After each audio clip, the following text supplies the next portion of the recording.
मित्रों, एक थ्योरी और डेवलप करने जा रहे हैं हम लोग वर्टिकल प्लेन के यूनिफॉर्म सर्कुलर मोशन की। पहली थ्योरी में हम लोग ने एक नीचे से ऊपर जाने का काम किया था। अब की बार ऊपर से नीचे आने पे देखेंगे क्या होगा। एक आपने स्मूथ फ्रिक्शनलेस स्फेरिकल सरफेस ले ली और कहा सर ये आर रेडियस की है। यहां पे आपके पास एक बॉडी थी,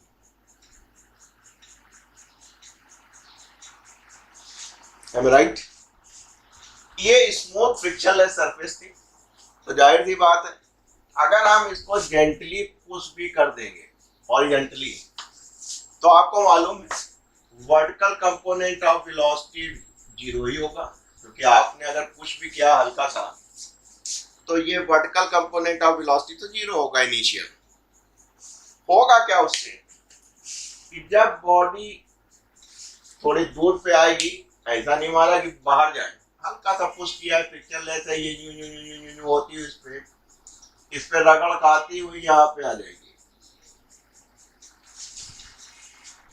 और आप देखेंगे एक सर्टेन एंगल पर ये बॉडी जो है सरफेस को छोड़ देगी। आपने कहा सर अगर जब ये सरफेस को छोड़ रही है तो पहला काम ये जो टॉप पॉइंट था और जिस पे छोड़ रही है वो हाइट क्या है।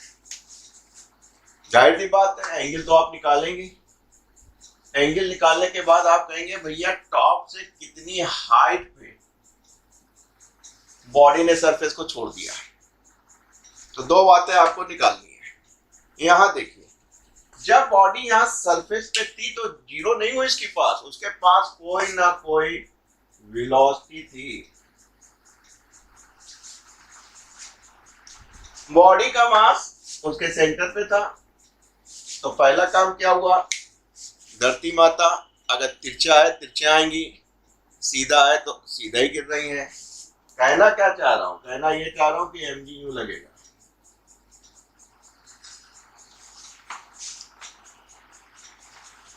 जाहिर सी बात ये इसके पैरेलल है तो ये एंगल वर्टिकल अपोजिट इधर हो गया, बस काम बन गया आपका। ये mg है तो ये थीटा होगा, और थीटा होगा तो इसके दो कंपोनेंट होंगे, एक इधर का एक इधर का। इधर वाला ज्यादा इंपॉर्टेंट है, थीटा के साथ हमने कह दिया सेंटर की तरफ mg cos थीटा लगेगा। बेटा ये पूरा पूरा रेडियस है तो ये भी r होगा। v वेलोसिटी है, m है, तो एक आपको scientifical force mv square upon r लगेगा। लेकिन उससे पहले एक बात और जान लीजिए कि धरती माता इसको मानेगी नहीं, खींचेगी, और ये वाला जो कंपोनेंट टुवर्ड सेंटर है वो mg cos थीटा है। तो जब ये mg cos थीटा से इस सरफेस को ये बॉडी दाब रही होगी तो जो सरफेस है वो बॉडी पे नॉर्मल रिएक्शन फोर्स लगाती है। इस n को समझ लीजिए, इसको कहते हैं नॉर्मल रिएक्शन फोर्स। इसका प्रोवाइडर कौन है, ग्रेविटेशनल फोर्स। mg ये सीधा लग रहा है, इस साइड में सरफेस ये है तो इस साइड में कौन सा लग रहा है, mg cos थीटा। न्यूटन के थर्ड नाम से अगर कोई एक्शन हो रहा है उसका रिएक्शन निकलेगा, एक्शन फोर्स का हो रहा है तो रिएक्शन भी फोर्स का होगा, यानी mg cos थीटा लग रहा है तो ये सरफेस जो है नॉर्मल रिएक्शन फोर्स n लगा रही है। यही इंपॉर्टेंट है।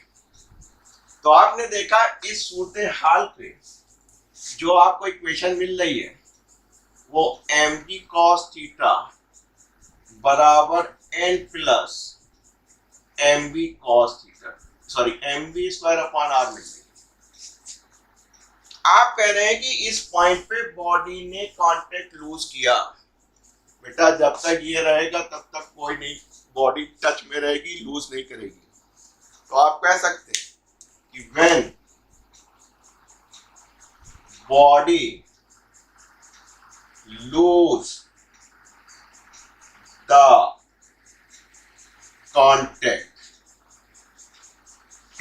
उस समय, अरे भैया ये जो नॉर्मल रिएक्शन फोर्स होता है ये 0 हो जाता है। याद आ रहा था जब वर्टिकल प्लेन में हम यहाँ से ऊपर जा रहे थे या जिस बिंदु तक जा रहे थे वहां क्या कर रहे थे, फिर से देखिएगा थ्योरी, टेंशन को 0 कर रहे थे।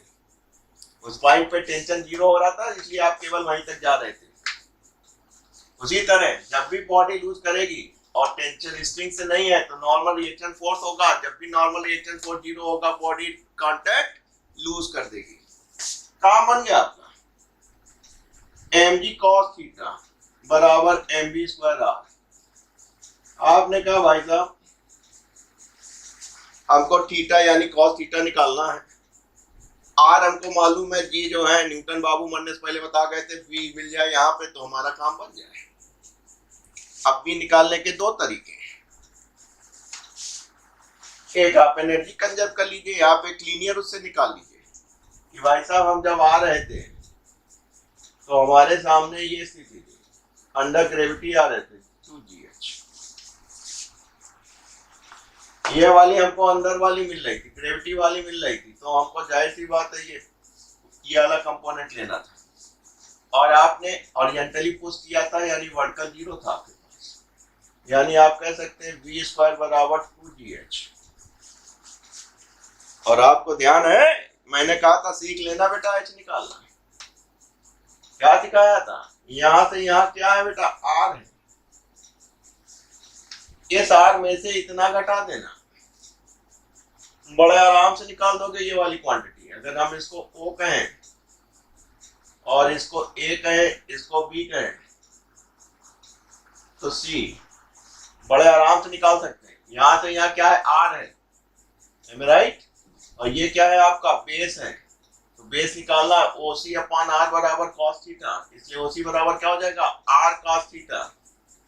तो आपने कहा था सर हमने सीखा था, जो नए लोग मेरे YouTube पे आए तो वर्टिकल प्लेन का पहला लेक्चर जरूर देखें, उसमें H बार बार निकालना सिखाया है। ये R था और ये वाली वैल्यू R cos थीटा थी, हम निकालना सिखाया है। क्योंकि ये बेस है, ये परपेंडिकुलर है, ये हाइपोट्यून्स है, बेस अपॉन हाइपोट्यून्स बराबर cos थीटा, इसलिए बेस बराबर r cos थीटा। काम बन गया आपका g cos थीटा बराबर 2g r, कॉमन ले लेते हैं, यहां से r कॉमन ले लेते हैं तो 1 माइनस cos थीटा,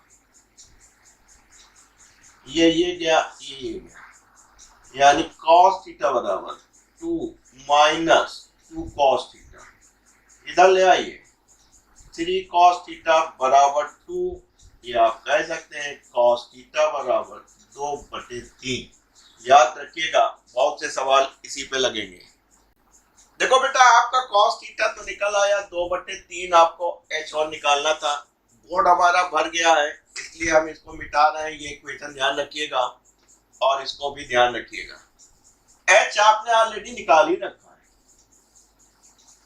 h आपने ऑलरेडी निकाल ही रखा है, यहाँ पे देखिए फिर से एक बार देख लीजिए साहब, ये जो h है वो टोटल यहां से यहां OA माइनस OC है,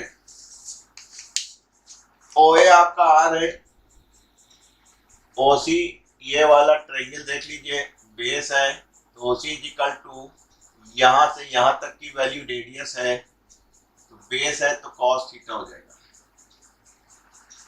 आपने अभी अभी cos थीटा निकाला, ये फिक्स है यहीं पे फिसलेगा, 2/3, 3 एलसीएम ले लीजिए तो 3r माइनस 2r, या आप कह सकते हैं हाईएस्ट पॉइंट से रेडियस का जब 1/3 होगा, इसीलिए इसको कहते हैं फ्रॉम द टॉप,